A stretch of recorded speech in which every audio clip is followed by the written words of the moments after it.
Time for tonight's rewrite. The Communist Party of Cuba continues its relentless march toward capitalism, of course, but the Castro brothers can never admit that their revolutionary ideal of a pure socialistic economy is impossible to maintain, and the more Cuba clings to it, the more Cuba suffers.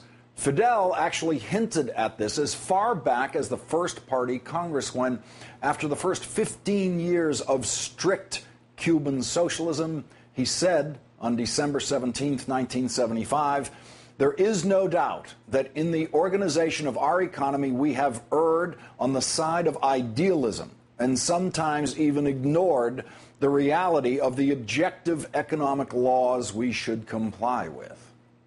Yesterday, the Cuban government issued hundreds of new guidelines intended to open the Cuban economy to more capitalism.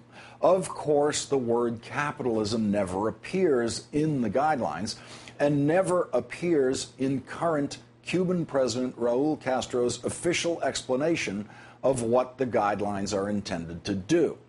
In a speech about the new guidelines a few weeks ago, Raul Castro said, "I can assure you that the guidelines are an expression of our people's will contained in the policy of the party, the government, and the state to update the economic and social model in order to secure the continuity and irreversibility of socialism, as well as the economic development of the country and the improvement of the living standard of our people."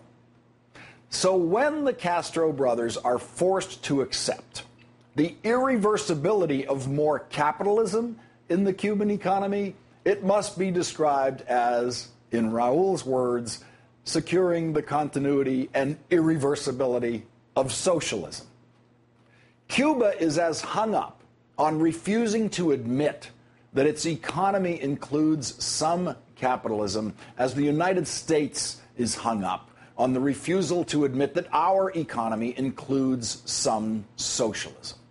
No other countries in the world are so fixated on the refusal to acknowledge the inevitable mix of socialism and capitalism in their economies. Under the new Cuban guidelines, Cubans will be allowed to legally buy and sell homes for the first time, as well as automobiles. Some private farming will be allowed. There will be an expansion of legally allowed self-employment. The new guidelines will, as if following Paul Ryan's lead, shrink the social safety net. The ration book, which all Cubans get and provides them with government-subsidized food and other items, will be trimmed. Raul Castro sounded downright Republican in criticizing the ration system. He said, "Since the ration book is designed to provide equal coverage to 11 million Cubans, there are more than a few examples of absurdities, such as allocating a quota of coffee to the newborn." You don't have to read between the lines to know that the ration book is on its way to becoming Cuba's version of our food stamp program. Instead of providing government-subsidized food for everyone, Cuba will eventually be providing it only for those who really need it, just like we do. Raul Castro said, quote, "The social welfare system is being reorganized to ensure a rational and deferential support to those who really need it, instead of massively subsidizing products as we do now. We shall gradually provide for those people lacking other support."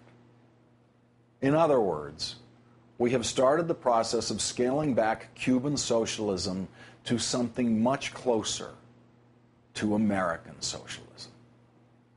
I have explained in this space before how Newsweek reached the logical conclusion expressed on its February 16, 2009 cover, "We are all socialists now."